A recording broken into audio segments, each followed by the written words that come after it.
그들이 이르되 주여 이 떡을 항상 우리에게 주소서. 예수께서 이르시되 나는 생명의 떡이니 내게 오는 자는 결코 줄이지 아니할 터이요 나를 믿는 자는 영원히 목마르지 아니하리라. 그러나 내가 너희에게 이르기를 너희는 나를 보고도 믿지 아니하는도다 하였느니라. 아버지께서 내게 주시는 자는 다 내게로 올 것이요 내게 오는 자는 내가 결코 내쫓지 아니하리라. 내가 하늘에서 내려온 것은 내 뜻을 행하려 함이 아니요 나를 보내신 이의 뜻을 행하려 함이니라. 나를 보내신 이의 뜻은 내게 주신 자 중에 내가 하나도 잃어버리지 아니하고 마지막 날에 다시 살리는 이것이니라. 내 아버지의 뜻은 아들을 보고 믿는 자마다 영생을 얻는 이것이니 마지막 날에 내가 이를 다시 살리리라 하시니라. 아멘.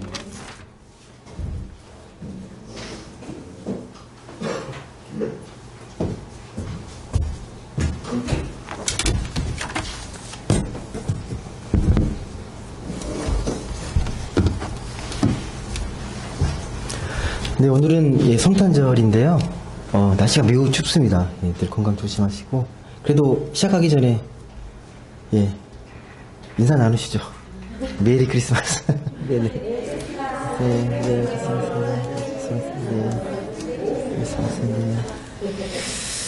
네. 지금 올해도 그렇지만 계속적으로 지금 이 코로나로 인해서 많은 어려움들이 많잖아요. 그래도 여전히 희망의 빛으로 오신 주님을 우리가 찬양하고 또 기대하고 말씀의 은혜를 받는 게 매우 중요하다고 생각합니다. 여러분, 크리스마스 하면 우리 믿는 사람뿐만 아니라 믿지 않는 사람들도 기다리거든요. 이게 되게 이중적 의미가 있어요. 크리스마스라는 게 되게 성스럽고 정말 그 어느 때보다 거룩한 날이잖아요. 주님이 오심으로 인해서 기독교가 생겼거든요. 주님이 오셨기 때문에. 근데 믿지 않은 사람들도 되게 기다립니다. 다른 의미에서 쉴 수 있고 축제를 벌일 수 있기 때문에 기다립니다. 여러분은 어떻게 생각하세요? 크리스마스의 현대적인 의미는 어떻다고 여러분은 생각하십니까? 이중적인 의미? 맞다고 생각하세요? 아니면 뭔가 좀 개선이 돼야 된다고 생각하십니까? 그 신학자 돈 큐빗이라는 분이 있는데요. 이 크리스마스를 어떻게 평가를 하냐면 현대 크리스마스는 그리스도교의 디즈니화라고 얘기해요. 디즈니화. 무슨 말인지 이해되십니까? 그리스도교는 디즈니화가 됐다. 크리스마스는. 반면에 그 C.S. 루이스라는 그 나니아 연대기, 나니아 나라 이야기를 쓴 이분은요, 반대로 이야기를 해요. 이 C.S. 루이스라는 분은 그래도 그게 되게 의미가 있다라는 거죠. 자꾸 세속화되는 거. 믿지 않은 사람들도 크리스마스를 즐기고 이게 보내는 게 결코 나쁜 게 아니다. 그리고 예를 들면 이 겨울이 길잖아요. 12월부터 1월, 2월까지 계속 겨울이 진행되는데 항상 겨울만 있고 크리스마스가 없는 겨울을 상상할 수 있을까라고 이야기를 하는 거예요. 크리스마스 없는 겨울 생각해 보신 적 있으십니까? 그리고 크리스마스가요, 길고 긴 겨울 한가운데 있잖아요. 믿지 않는 사람들도 이 날이 너무 소중하고 귀한 거예요. 이게 너무나도 거룩한 날이지만 정말 세속적인 날이죠. 한번 의미를 좀 생각해 보셨으면 좋겠습니다. 우리가 믿는 사람으로서 크리스마스가 정말 거룩한 날인데 점점점 세속화되어가는 이 크리스마스가 우리에게는 어떤 의미로 다가오는 게 진정한 의미고 진정한 기쁨일지, 진정한 그 가치를, 그 생명력을 살릴 수 있는 날인지 잘 좀 지혜롭게 생각해 볼 수 있는 그런 날이 되면 좋겠습니다. 여하튼 우리 믿는 자들에게 특히 이 주님의 은총과 평화가 온전히 임했으면 좋겠고요. 지금도 이 주님의 은총과 평화가 필요한 곳이 있고 필요한 사람들이 있는데 그곳에도 주님의 그 은총, 그 크리스마스의 은총이 온전하게 임하면 정말 좋겠습니다. 오늘 주님은요, 우리 곁에 이미 오셨습니다. 그리고 지금도 오고 계시고 앞으로도 오실 겁니다. 이게 믿지 않은 사람도 좀 이해하기 어려운 거예요. 왔으면 왔지 뭐 또 지금 오고 있고 또 오신다고, 이게 사람의 존재를 생각하면 그게 느껴질 수 있는데 주님은 지금도 여전히 우리 함께 계시지만 또 우리의 희망으로 다가오고 계시고 또 지금도 우리를 지키고 계시고, 신앙의 의미입니다. 신앙의 의미. 여러분, 주님을 표현할 때 여러 가지로 표현하는데 빛으로 많이 표현해요. 빛으로 오신, 소망의 빛으로 오신 주님. 이 빛의 특징 아시죠? 빛. 왜 빛으로 표현했을까? 수많은 것 중에 빛. 빛이 어떤 특징이 있죠? 빛이 비치면 어두운 곳이 밝아지죠. 그리고 빛의 특징이 또 하나가 뭐냐면 작은 틈만 있어도요. 작은 틈만 있어도 빛이 스며들어갑니다. 환해져요. 예. 그 어두웠던 것이 뭐 바늘구멍 같은 틈만 있어도 빛이 비치기 시작하거든요. 주님이 그런 분이시라는 거예요. 아무리 절망적이고 아무리 내가 희망이 없어 보여도 주님의 빛이 비치기만 하면 소망이 움트기 시작합니다. 이게 주님의 생명력이거든요. 예. 우리는 살면서 좋은 일만 있진 않잖아요. 여전히 우리는 삶의 고통을 느끼고 괴로워하고 불안하고 또 의심하고 회의하고 여러 가지 두려움들 정말 많이 느낍니다. 믿는 사람 믿지 않은 사람 똑같아요. 믿는다고 해서 그런 게 없는 게 아니라 그걸 수없이 겪게 되는데 우리가 느끼는 이런 고통과 여러 가지 어려움과 괴로움 속에서도 그런 한계를 느끼면서도 믿지 않은 사람과 믿는 사람의 가장 큰 특징은 거기에 주님이 계신다는 거예요. 그 절망적 상황에서 주님을 붙들게 되면 오히려 그 순간이 주님을 만날 수 있는 더 좋은 기회가 될 때가 너무 많다는 거예요. 괴로운데 사람에게 의지할 수 없고 무언가에 의지할 수 없는데 할 수 없이 기도하게 될 때, 주님의 이름을 불렀을 때 그 어떤 것도 줄 수 없는 놀라운 형언할 수 없는 기쁨과 감사가 우리 안에 스며든다는 겁니다. 그래서 여전히 우리는 때로는 실망하고 때로는 원망하면서도 주님을 믿는 거예요. 또 이 자리에 나와 계시는 거잖아요. 그렇게 빛으로 오신 주님이요, 오늘 말씀에 뭐라고 얘기하시냐면 자신을 생명의 떡이라고 말합니다. 생명의 떡. 떡이 뭔지 아시죠? 예, 생명을 살리는 거잖아요. 양식이죠. 생명의 떡.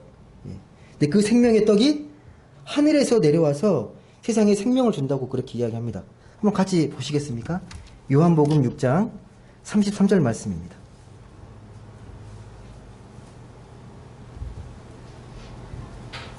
같이 한번 읽어보겠습니다. 시작. 하나님의 떡은 하늘에서 내려 세상에 생명을 주는 것이라. 그러니까 우리가 먹는 떡이 아니라 하늘에서 내려오는 생명의 떡이 있다라는 거예요. 그 생명의 떡이 누굽니까? 주님이신 거죠. 주님이 생명의 떡이 되겠다. 나를 먹고 마시라고 말하잖아요. 좀 있으면 우리 성만찬 할 텐데요. 주님은 자기를 생명의 떡이라고 말씀하시고, 예, 내 살과 피를 먹으면 영원히 살 거라고 그렇게 우리에게 약속하셨습니다. 그 약속의 말씀이 35절에 기록이 되어 있습니다. 35절 말씀 같이 읽어보겠습니다. 시작. 예수께서 이르시되 나는 생명의 떡이니 내게 오는 자는 결코 줄이지 아니할 터이요 나를 믿는 자는 영원히 목마르지 아니하리라. 여러분, 이런 떡이 있으면 정말 좋겠어요. 한번 먹으면 다시는 배가 고프지 않고 늘 배부르고 늘 시원하고, 주님이 그런 분이 되시겠다고 우리에게 분명히 약속하셨습니다. 여러분, 여기서 생각하실 게 배고픔, 목마름, 이건 두 가지 의미가 있습니다. 예.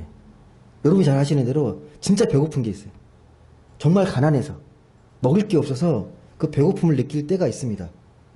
여러분, 지금 예전보다는 우리가 더 풍요로운 세상에서 많은 걸 누리고 살지만 여전히 조그만 여러분이 눈을 돌리고 관심을 갖게 되면요, 하루에 한 끼 먹는 사람들이 의외로 많습니다. 아닐 것 같은데 정말 많습니다. 통계에도 많이 잡혀 있고요. 인권이 사각지대라 그러잖아요. 우리는 누구나가 세 끼 밥을 다 먹는다고 생각하는데 여전히 한 끼로 하루에 양식을 채워가는 사람들이 있습니다. 예. 근데 그들에게 말씀하시는 첫 번째 의미가 있어요. 그들에게도 하는 말씀이에요. 너희가 다시는 주님을 믿게 되면 목마르지 않을 거야. 배고프지 않을 거야. 그럼 우리가 질문할 수 있겠죠. 어떻게 해요? 어떻게 해요? 그럼 주님은 우리에게 말씀합니다. 너희가 주의 손과 발이 되어라. 너희가 주의 몸이 되어서 그 생명의 떡을 나누어 주어라. 라고 말씀하는 거죠. 이게 첫 번째 그 배고픔의 의미입니다. 하나님의 자녀인 우리가 주님의 손길이 되어서 그들의 필요를 채워주라고. 그래서 교회에서 막 돕고 구제하는 거 있잖아요. 이건 하나의 자선 프로그램이 아니라 교회 본질이에요. 돕고 우리 이웃을 내 몸처럼 사랑하고 아끼는 건요, 교회 본질입니다. 내가 정말 하나님 제대로 믿게 되면요, 이웃을 그냥 정말 이웃으로 보지 않아요. 이웃 1, 2, 3, 4가 아니에요. 정말 한 사람 한 사람이 고유한 명사가 됩니다. 또 다른 굶주림이 있습니다. 또 다른 목마름이 있습니다. 여러분은 아시겠지만 사람이 밥만 먹고 살 수 없다 그러잖아요. 예. 밥만 먹고 사는 존재 아니라 뭔가를 또 먹어야 됩니다. 혹시 그게 뭔지 아세요? 아무리 배부르게 먹어도 그게 행복하진 않잖아요. 예. 이게 뭘까요? 늘 이야기하지만 보람과 의미라는 거. 우리 인간은 생존적인 본능 차원에서 살아가는 게 아니기 때문에 늘 보람과 의미를 먹고 살게 되어 있습니다. 보람을 느껴야 돼요. 의미를 느끼고 삶의 가치를 느껴야 됩니다. 내가 잘 살고 있구나. 사람으로서 뿌듯하구나. 그걸 느껴야 돼요. 보람과 의미거든요. 이 세상은 그렇게 말하지 않죠. 예. 이 경쟁을 내모는 세상에서 계속 허둥거리잖아요. 예. 남을 돌볼 겨를이 없어요. 내 욕망을 채우고 내가 성공해야 되기 때문에 주위를 돌보지 않고 열심히 달려갑니다. 허둥거리면서 주변을 돌아보지 못합니다. 정신없이 그렇게 욕망이라는 언덕을 오르다 보면 문득 깨닫게 되는 거죠. 예. 주위에 뭐 아무것도 없고 왠지 외롭고 쓸쓸한 마음이 휑하게 내 마음을 이게 감쌀 때가 있어요. 휑한 바람이 불어올 때. 열심히 뭔가 달려오고 이루었는데 주위에 남는 게 별로 없는 것 같은 느낌. 공허한 느낌. 이게 진짜 생명의 음식을 먹지 못했기 때문이라는 거예요. 진짜 생명의 음식. 그게 다시 말씀드리지만 보람과 의미라는 생명의 떡입니다. 보람과 의미는 우리가 누군가 필요에 응답할 때 먹을 수 있는 거예요. 누군가에게 작은 거라도 도움이 되고 작은 손길이 되었을 때 그때 먹을 수가 있어요. 따스한 말 한마디, 격려의 말 한마디, 중보기도 해주고 이 모든 것들이 내가 생명의 떡을 먹는 영적인 작업이거든요. 여러분, 빛으로 오신 주님이 우리도 주님처럼 누군가의 빛이 되라고 말씀을 하십니다. 예. 주님께서 하신 말씀 중에 이런 말씀이 있습니다. 오늘 읽었던 말씀인데 6장 37절에 있는 말씀인데 한번 읽어보시겠습니까? 우리에게 빛이 되라고 하시면서 하신 말씀인데요. 한번 같이 읽어보겠습니다. 37절 같이 읽겠습니다. 시작. 내게 주시는 자는 다 내게로 올 것이요 내게로 오는 자는 내가 결코 내쫓지 아니하리라. 이게 무슨 말인지 이해되십니까? 나에게 오는 사람은 좋은 사람만 받고 싫은 사람은 내치고 그러지 않았다는 거예요. 어떤 사람도 외면하지 않았다는 겁니다. 주님은. 사람을 가리면서 만나지 말라는 말이에요. 여러분. 내가 필요한 사람만, 불편하고 내게 불쾌감을 주고 그런 사람을 외면하는 게 아니라 주님은 외면하지 말라고 말씀합니다. 내게 오는 사람이면, 나와 인연을 맺었고 나와 관련이 있는 사람이면 내가 싫다고 불쾌하다고 외면하면 안 된다는 거예요. 여러분, 생각이 다르고 삶의 방식이 다르고 종교가 달라요. 그럼 여러분 내칠 겁니까? 안 만날 겁니까, 여러분? 주님은 분명히 말씀하시거든요. 자기에게 온 사람은 아버지께서 보내주신 분이라는 거예요. 똑같아요, 여러분. 우리가 만나는 사람들은 예사로운 만남이 아니고 하나님께서 다 뜻과 계획이 있기 때문에 만나게 하시는 거예요. 잠깐 스쳐가는 것도 분명히 하나님의 뜻이 있기 때문에 만나게 하시는 거거든요. 그 의미를 우리가 깊이 성찰하지 못하기 때문에 그냥 지나쳐 버리는 것 뿐이지 우리의 만남은요 정말 다 소중합니다. 우연한 만남이 없어요. 정말 다 귀한 만남이거든요. 오늘 말씀에 비춰보면 그 만남을 예사롭지 않게 여기는 것, 주님이 내게 보내주신 사람으로 귀하게 여기는 것. 그러면 여러분, 세상에 있는 사람을 함부로 못 대합니다. 더 존중하게 되고 사랑으로 대할 수밖에 없습니다. 왜? 그게 주님의 뜻이니까. 우리가 하나님 믿는 사람이면 사람들 그렇게 대해야 되잖아요. 주님은 분명히 이렇게 말씀하시면서 나에게 오는 사람들의 그 상처를 안아주고 보듬어주고 그에게 희망과 용기를 심어주셨습니다. 그러면서 하신 말씀이 6장 38절의 말씀이거든요. 왜 그렇게 하는지 한번 같이 읽어보겠습니다. 시작. 내가 하늘에서 내려온 것은 내 뜻을 행하려 함이 아니요 나를 보내신 이의 뜻을 행하려 함이니라. 이게 늘 주님 속에 가슴에 박혀있는 거거든요. 내가 온 것은 내 의지대로 내가 하고 싶은 대로 한 게 아니라 하나님 보내셨기 때문에 그분의 뜻을 이루기 위해서 내가 이 일을 하고 있다. 하나님의 아들로서. 그 말씀이에요. 그러니까 내게 주신 사람들은 너무 귀하고 소중한 사람이에요. 나를 실망시키고 심지어 나를 배반할지라도 내게 주신 소중한 사람들인 거예요. 여러분, 그래서 정말 중요한 게 뭐냐면요. 그러면 우리가 좋아하는 사람뿐만 아니라 싫어하는 사람, 가끔 껄끄러운 사람, 좀 불쾌한 사람들, 이런 사람들 만날 때 어떻게 만나야 되는가? 그냥 만나면 안 되잖아요. 삶의 지혜가 필요합니다. 어떻게 만나야 될지. 그런 분들을 만날 때. 예. 하나님의 뜻을 분별하고 사람을 어떻게 대하는 게 가장 잘 대하는 것인지 복음적으로 좀 세련되게 사람들을 만나고 그분들을 사랑으로 대해야 합니다. 너무 거칠게 투박하게 대하는 게 아니라 하나님의 마음을 가지고 사랑으로 겸손하게 대하는 게 되게 중요합니다. 여러분, 근데 우리가 살아가는 세상을 보게 되면 늘 고민하잖아요. 선택하실 때 보면 명쾌하면 무슨 고민이 필요하겠습니까? 선택하면 되는데 다 애매모호해요. 늘 고민하죠. 누구한테 물어보잖아요. 이럴 때 어떻게 하면 좋겠냐고. 답이 다 달라. 똑같지가 않아요. 되게 모호하고 경계가 왔다 갔다 해요. 그럴 때마다 여러분, 우리는 어떻게 사는 게 바람직하게 복음적으로 사는 겁니다. 여러분, 어떤 선택을 하든 후회할 수도 있잖아요. 예, 뭔가 아쉬울 수 있잖아요. 근데 우리 마음속에는 늘 뭐가 필요하냐면 내가 하는 지금 최선의 삶을 하나님 믿고 열심히 그 길 가는 거예요. 혹시나 실수했거나 시행착오를 했으면 하나님께서 돌려 세우세요.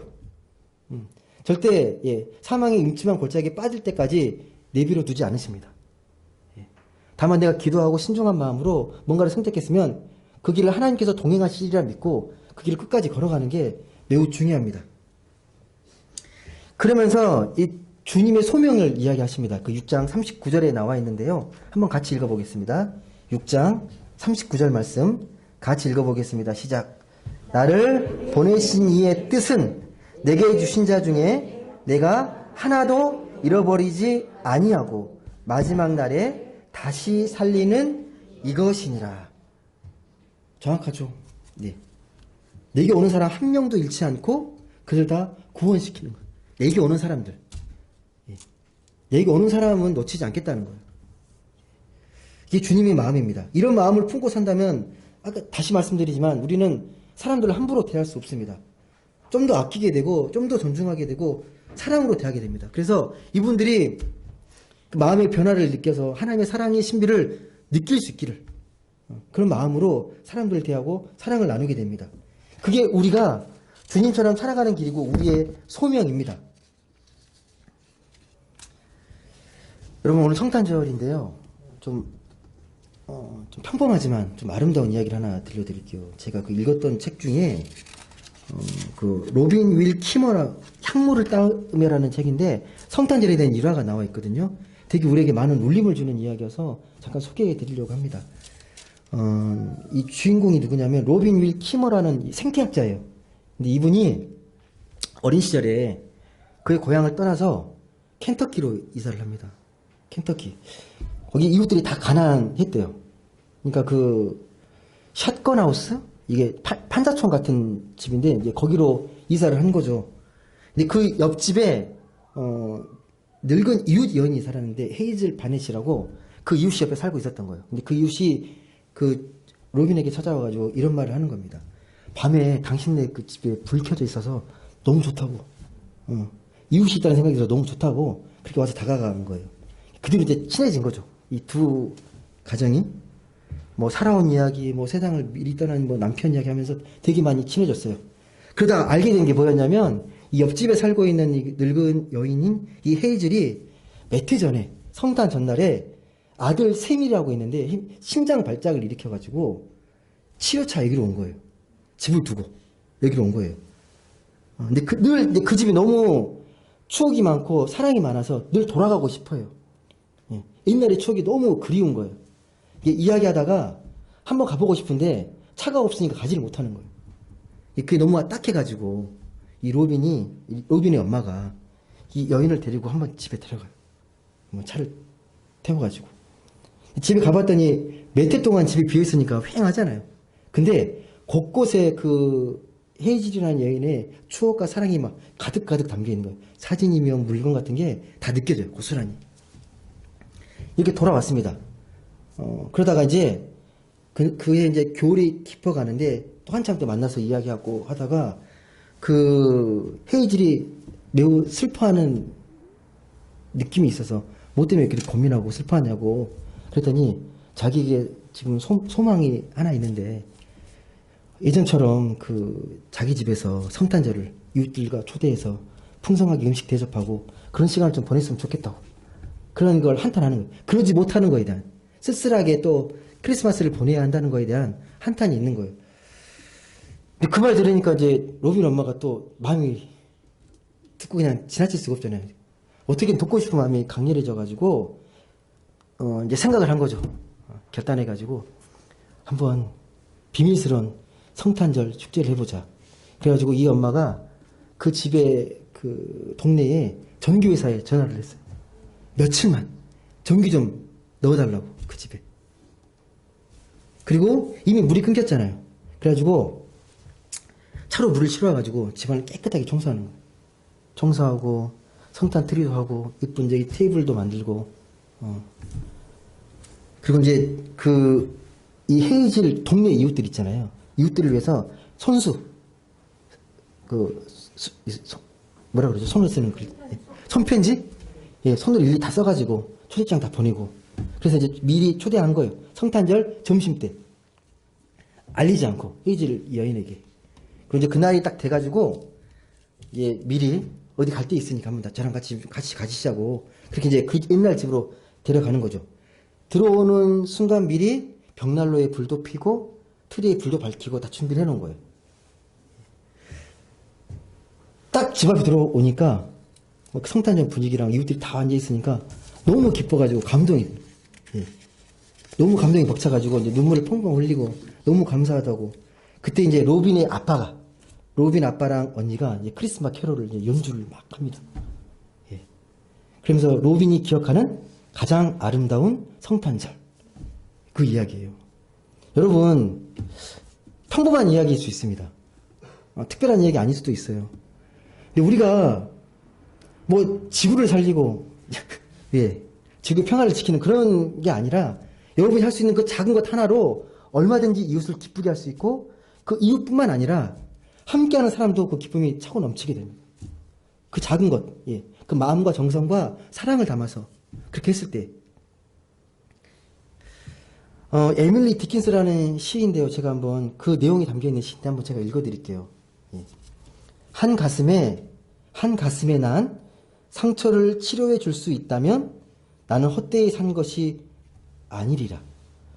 한 인생의 아픔을 달래줄 수 있다면 한 고통을 위로할 수 있다면 기운을 잃은 개똥지 바퀴 한 마리를 둥지에 데려다 줄 수 있다면 나는 헛되이 산 것이 아니니라. 여러분 뭐 세상이 온통 날리고 한 사람 돕는 게 뭐 얼마나 크겠냐라고 생각할 수 있지만 절대 아닙니다. 그 한 사람이 온 인류예요. 온 우주와도 같은 귀한 생명입니다. 여러분 주위에 혹시라도 그런 한 분의 귀한 이웃이 있다면 내가 베푸는 그 작은 사랑이요. 그 사람의 생명을 살릴 뿐만 아니라 하나님의 그 불빛도 환하게 밝히는 놀라운 일이 됩니다.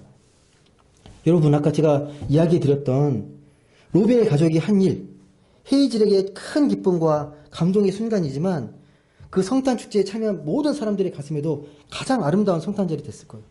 정말 힘들고 어려울 때마다 그날을 떠올리겠죠. 이렇게 힘들고 이렇게 행복하고 아름다운 추억이 있었다. 감동적인 추억이 있었다.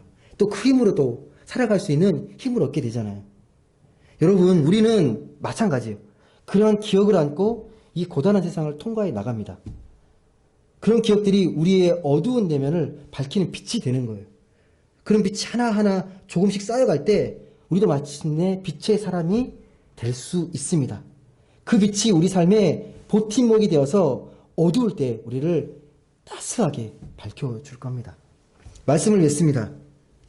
여러분 다시 말씀드리지만요. 세상의 모든 문제를 다 해결할 수 없어요. 여러분.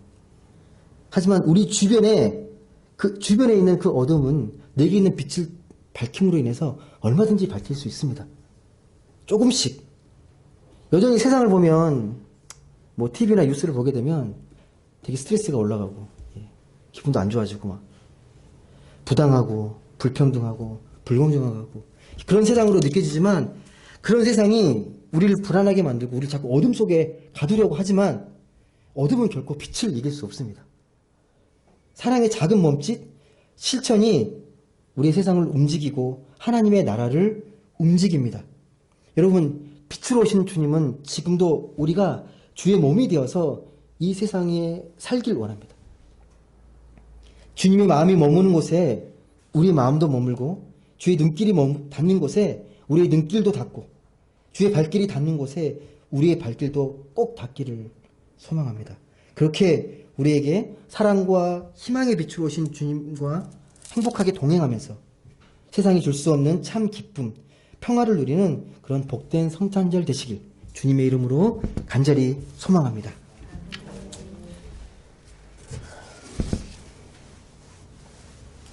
바로 이어서 우리 성찬식을 진행하도록 하겠습니다.